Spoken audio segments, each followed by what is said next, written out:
Dobré ráno z Kanárských ostrovů, naposledy, dobré ráno, Veru. Dobré ráno, máš hezký hlas, Zorko. Mám krásný hlas odpovídající tomu, že finále je za námi. Bylo to velkolepý, afterparty byla taky velkolepá a já jsem se druhý den zbudila úplně bez hlasu, teď už mluvím, ale takhle. Takže dneska to bude asi na tobě, aby si vyhodnotila celou 4. sérii Love Islandu, včetně toho grandiozního finále, který teda za mě, jestli můžu začít, se strašně povedlo. Já z toho mám nádherný emoce, nádherný pocity a přijde mi to jako asi nejhezčí finále, který jsme tady kdy měli ze všech sérií. A to budeš další série říkat taky. O to se vsadím. Myslíš, jo? Asi jo. To jsou ty emoce, to je jasný, to je vždycky silný. No, já bych chtěla začít tím finálem a hlavně tvým outfitem. Jak jsi se v něm cítila? Cítila jsem se naprosto skvěle. A hlavně jsem byla hrozně v klidu, protože už jsem ho vezla z Prahy, takže jsem věděla, že letos finále je pořešený. Loni jsem měla krásný zlatý šaty od Lukáše Macháčka, ale vlastně mě posílal až na ostrov a posílal mi asi 4 dny před finále. A měla jsem strašný nervy, že jestli nebudou, tak půjdu nahá. Pardon, dneska to bude fakt očistet s tím hlasem. Nicméně ten overall byl za mě úplně top a ze všech finálových luků, který jsem tady měla šanci za ty 3 série vynést, tak v tomhle jsem se cítila úplně nejlíp. Vážně? Nelíbil se ti? Nelíbil, ale měla právě to dobře podlepený, protože potom, když si tam jako začala tancovat, tak jsem si nebyla jistá, aby jako víš, aby to všechno drželo, ale určitě to měla dobře vychytaný, vej. Prosím tě takhle, podlepený to bylo, ale stal se nám brutální fuck up a vlastně jako na okamžik to vypadalo, že možná půjdu nahá, protože ten overall vlastně byl řešený tak, že na těle si ho musela ještě různě jako sepnout, aby fakt držel tak, jak měl. A my jsme to dělali takovou speciální pistolkou, která se dá koupit někde v galanterii a se kterou to jako sešiješ. Vlastně to jako prostřelíš. A já jsem to potřebovala prostřelit asi tak na 15 místech. A ta pistolka se nám v okamžiku, když jsme to začali dělat, rozbila. Ulomila se a vlastně jako asi tak 10 minut předtím, než jsem tam měla jít, jsme zjistili, že nemáme jak to vyřešit. Takže rychle Šárka, kostymérka, která je tady vlastně na místě, běžela pro jehlu nit a fakt to tam ručně šila. Ten materiál byl strašně tlustý a fakt to bylo vystužený, aby to bylo prostě dramatický. Takže to byly neskutečné nervy a je pravda, že jsme se asi o 20 minut opozdili, ale prostě všechno drželo tak, jak mělo. Ale bylo to jako vtipný, no. Takovýhle fuck upík se ti úplně nehodí na finále 10 minut před startem, ale jakože bylo to nádherný a pak už všechno drželo tak, jak mělo, takže i ten taneček jsem si užila. No a já jsem právě koukala na sociálních sítích, takhle jako lidi, co sleduju, tak na Instagramu všichni postovali vlastně tvůj outfit a hlavně měli radost z toho společného tanečku, že jsi se do toho taky zapojila a byli na tebe hrozně pyšný, no a já teda taky jako tanečník si to nikdo nečekával. Jo, to nikdo nečekal, no, to jsem nečekala ani já, tak naučila jsem se ho asi, já nevím, 3 hodiny před tím finále. Ale bylo to skvělý.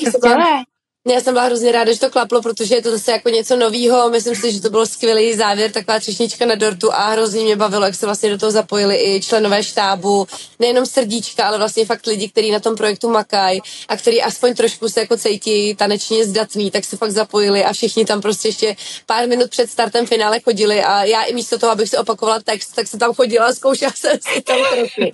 A bylo to strašně vtipný. Takže to bylo takový jako zpestření pro nás, pro všechny a takový ten moment, kdy už to z tebe fakt jako spadne a vlastně zatancuješ si na závěr, protože už si to jdeš užít. Přesně tak, no bylo to krásný. No nicméně já už si úplně nevzpomínám na pondělí. Vzpomínáš si, co bylo? Že by se to probrali rovnou od pondělí. Říct, že vždycky ten poslední týden je takový specifický v tom, že už se vlastně jako nic moc neděje. Víme, že už nepřijde žádná nová bombšelka v uvozovkách, že vlastně nebude žádný úplně extra ultra drama, protože vlastně už to spěje k tomu finále, ale já ten týden mám strašně ráda. Vlastně nevím, jak to hodnotíte vy diváci, asi kladně, ale já vlastně si ten týden užívám, protože už je to takový v tom módu těch párů, fakt je hrozná soustředěnost na ty páry a je to takový, že oni si teda dávají najevo ty city, jsou tam ty poslední nepíčka, které jsou za mě úplně kouzelný. To mě třeba zajímá, který z těch rande tě oslnilo nejvíc, protože na sítích už se začalo spekulovat, že ty měli hezčí rande, ne, ty měli hezčí rande, ti jsou jako protekční, protože byli na dunách, ti jsou protekční, protože měli strom přání od blízkých, tak já myslím, že každý to rande mělo svý kouzlo a odpovídalo vlastně jaký náladě toho páru.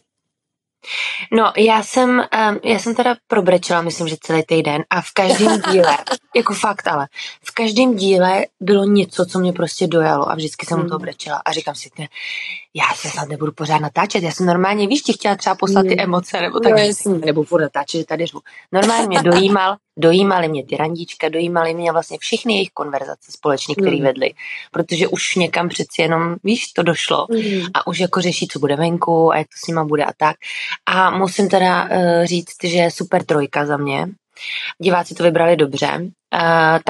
Já jsem očekávala, že Tadeáš s Vicky a vlastně Terka s Tomášem půjdou ven. Akorát jsem si myslela, že to bude trošku opačný pořadí, že se prohodějí. Nakonec vidíš, Tomáš s Terkou odešli jako první, což vlastně někteří byli v šoku, protože třeba moje kamarádka je očekávala ve finále. Říkám, hele, nebudou tam, nejsou až tak oblíbení u diváků, možná byli zpočátku, ale už to tak dávno není, no. Je to strašná škoda, protože myslím si, že ještě tak jako 14 dní po návratu Tomáše do vily byli velmi oblíbeným párem. A já jsem přesvědčená o tom, že kdyby Terka nebyla tak intenzivní, až urputná v tom přesvědčovat všechny o té jejich lásce. Ano.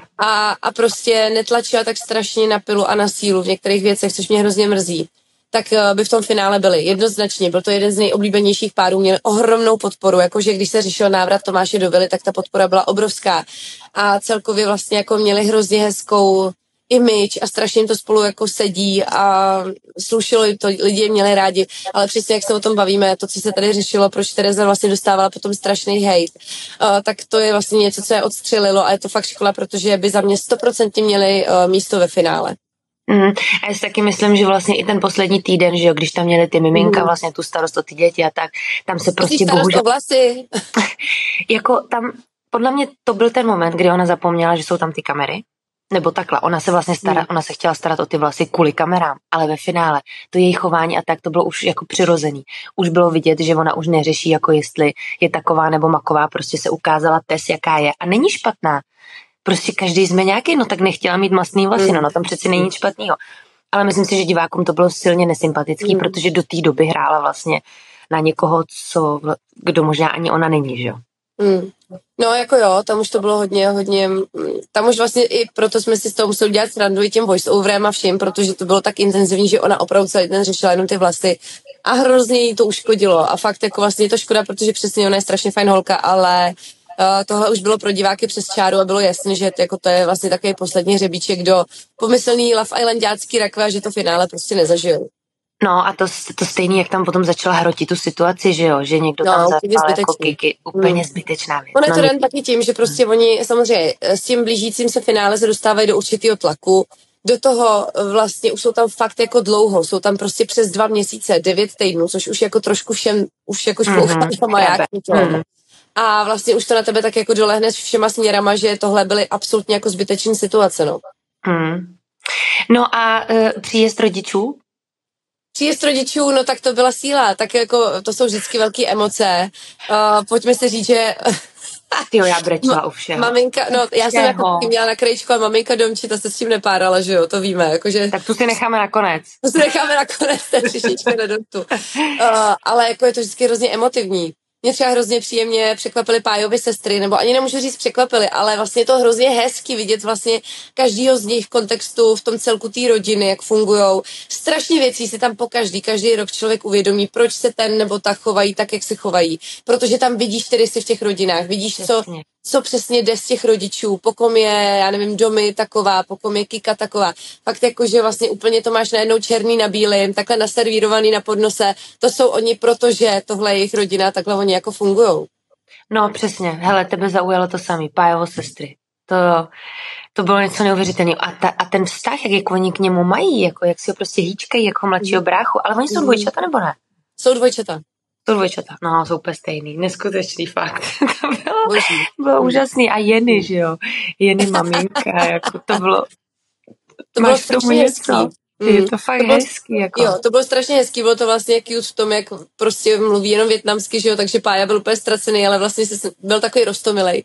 Ale celkově vlastně jsem i vnímala odezvu na sítích v reakci na to, že maminka třeba přišla v tom tradičním hábit je blbý slovo, v těch tradičních šatech vietnamských a vlastně hrozně moc lidí jako cenilo propagaci té vietnamské kultury v Love Islandu, protože to je zase taky nový element, který jsme tady neměli, že vlastně tady máme něco takového, tak bylo to zase takový zpestření, takový koření, opravdu vietnamské koření to bylo.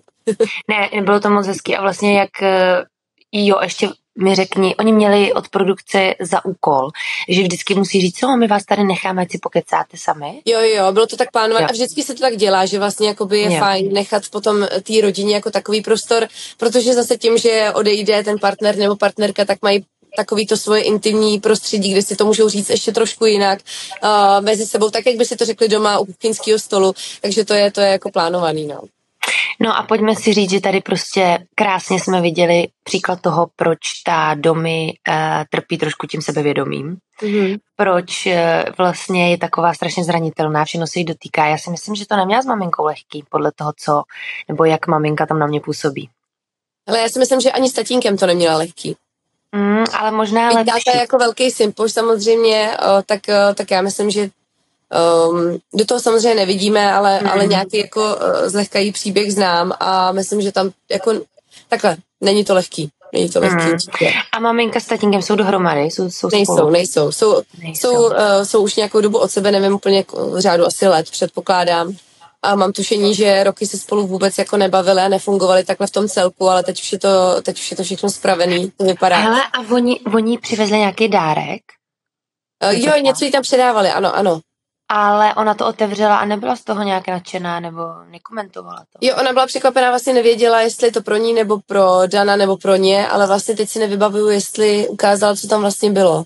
No, nebyl tam Dušanovo náramek, jo? Počkej. Ježišmarja, nevím, možný to je. Možná je tam dárek od Duškyho. To musíš zjistit, protože maminka je velkým fanouškem, tak možná i přivezla ten náramek zpět, víš? Tak ostatně Dušan, když jsem s ním točila rozhovor tady na Hero, tak říkal, že s maminkou je v intenzivním kontaktu a že je jeho velká faninka, že byla zastánkyně toho, aby byli spolu. On mi to říkal, že si i psali, volali. A že tu podporu rodině měl. No. Maminka trpěla při tom finále, to podle mě. Když ji zabírali, tak ten její face nevypadal jako, že vítáme Dana doma v naší domácnosti. Víš co, protože to bylo tak všechno jako hrozně dojemný, i jak si četli vlastně ty dopisy všechno a máma jako taková dost jak bych to říkala, neutrální obličej, no ten táta, že jo, ten tam utíral slzy, to bylo vidět, že je jako pyšnej na svůj dceru, tak a máma no, ještě jak si dala to slovo na té sedemce, neměla moc co říct. No tak jako oni to vždycky završí tím, že hlavně, že je Dominička šťastná, což je jako super, ale tak asi si to představovali jinak, no, ale ve finále to není o tom, co si představují oni, ale je to o tom, jak to chce Dominika, takže je potřeba to přijmout. Ale je pravda, že nějaký velký nadšení nebo emoce tam zrovna z téhle strany jako nebyly, no. A potom, jak tam měli vlastně ten tanec společný, to je teda masakr, jako tam všichni seděli, všichni se na ně dívali a oni normálně spolu tančili ve třech, jako tři páry před nima. No, a propadla, oni jsou neskuteční.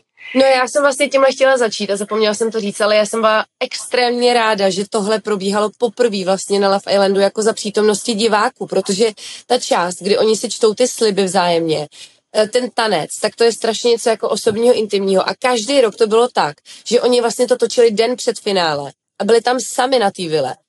A vlastně za mě, já jsem si říkala, proč u toho není ten divák? A vlastně to bylo dan i nějak jako licenčně, že jako většinou se to asi tak dělá bez těch lidí. A já jsem fakt vždycky říkala, pojďme to udělat prostě s těma lidma, má to úplně jinou emoci, úplně jiný feeling, když si to čtou. Sedí tam ty jejich nejbližší prostě a vlastně na jednu stranu, jako člověk se může říct, že jsou to věci, které by možná mohly zaznít jenom mezi 4 očima, že se tam fakt vyznávají úplně takový ty niterný pocity. Ale to, že se to stalo fakt jako v rámci toho finále, že jsme mohli být u toho, jako diváci jste to mohli zase jako nacítit úplně jinak skrz ty lidi v té vile. Já si myslím, že to mělo ohromný kouzlo, já jsem si to hrozně užila a samozřejmě jsem stará plačka, takže jsem tam utírala pořád slzy, aby se mi nerostek make-up, ale bylo to extrémně dojemný. Bylo to extrémně dojemný. Já s tím naprosto souhlasím. Je hezký, že vlastně i před těma rodičema si to přečtou a tak, ale je zajímavý, jak se oni vůbec nestydí, jak jsou natrénovaní, jak jsou prostě schopní tam před nima tančit, líbat se tam, že jo. Já si neumím představit, že bych si líbala úplně se svým přítelem před mojí mámou. Je to jako zajímavý, jak jsou vlastně už jako na to nacvičený, připravený, natrénovaný. Každopádně, ale jako nervy měli, zvládli to teda bravurně, jakože oni jsou všichni prostě nějakým způsobem fakt jako schopní vystupovat, samozřejmě i těma TikTokama, Instagramama, jako fakt to má vliv, oni jsou schopní mluvit, prostě nestydějí se, to je strašně jako znát. Ale trému měli a hlavně oni se to dozvěděli večer předtím na generálce, kdy oni už měli ty sliby napsané, šli si je zkoušet číst na nečisto. A teda nečetli jako úplně tak, jak budou znít, ale jenom si tak jako chtěli si vyzkoušet pozice, kde budou stát, jaký to bude feeling, až tam budou, aby byli jako na tohle připravený. Nečetli to tak, jak to měli napsaný, ale vlastně jakoby to, že je budou číst ten další den před těma rodinama, se dozvěděli na té generálce, jsem u toho stála a jako málem je odvezli, oni úplně, cože, to nedáme prostě a fakt jako. Ale měli čas si to samozřejmě jako zkoušet na té vile, zvlášť holky, kluci, mohli se na to psychicky připravit a myslím, že to zvládli fakt úplně perfektně. No a ještě mě jako zajímá docela taková jedna věc, vezmi si, že kdo je oblíkal? Nějaká stylistka vaše tam? Šárka Strnadová, která je tady vlastně celou dobu, která stojí za stylingem, má vlastně srdíček. Oni spoustu věcí, samozřejmě drtivá většina věcí je to, co si přivezou z domova, ale strašně moc věcí tady taky jim nakupuje a oblíká Šárka. Plus jsem chtěla vyzdvihnout, že to je přesně ten člověk, který šije všechny kostýmy na ty hry i na ty party. Takže třeba měli jsme tam tu fantastickou, tuším, že poslední party, ten Tomorrowland. A to bylo za mě něco tak krásného. A ona fakt má tady třeba 4 dny na to ušít, je to tady do noci na šicím stroji. A vytvoří vždycky jako nádherný kreace, takže ona je extrémně jako šikovná. No spíš já jsem byla v šoku z toho, že vlastně Trabo měl bílej smoking, Pája vínovej a jak se jmenuje? Dano měl černej. A vezmi si, to vypadalo, jak kdyby už věděla pořadí. Je to možný? No, hele, to jsou taky vždycky spekulace, protože se to bylo normálně zlatá, stříbrná, bronzová. No, a to je vždycky, že se jako snažíme nějak jako oddělit. A nevím, jestli úplně jako Šárka věděla, kdo to vyhraje, to neumím říct. Ale vždycky jsou se různé spekulace. A třeba teď na sítích vznikly naopak spekulace o tom, že to vyhraje Jenny s Pájou. Protože vlastně ty rudý šaty jsou taky jako velice symbolický. A vždycky ty diváci mají za to, že kdo má na sobě rudý šaty, tak to je vítěz. Takže jsme je trošku zmátli tímhle a naopak vlastně se spekulovalo o tom, že jestli to nevyhraje Jenny s Pájou, že ona fakt vypadala jako fantasticky a ta rudá jí strašně moc jako sedla. A lidi si říkali, tak tam má rudý šaty, to bude Jenny s Pájou, 100% proto dostala rudý šaty. Takže no vidíš, já to řešila podle toho smokingu, protože Trabo byl vysoký v bílém, říkám, no, jako vypadali jak na svatbě. No, ale vypadali všichni dobře vypadali, všem to moc slušelo a měli hrozně hezký make-up holky. Fakt byli, super to bylo. Jo, bylo to krásné, no. No tak ještě jsem chtěla probrat vlastně ty randíčka poslední, protože to bylo taky jako strašně dojemný. Který by si vybrala, Veru, kdyby to bylo na tobě? Právě jste dokoukali volnou část naší epizody Ahoj srdíčka. Tak pokud vás zajímá zbytek, zaměřte na herohero.co/Zorka a těším se na vás.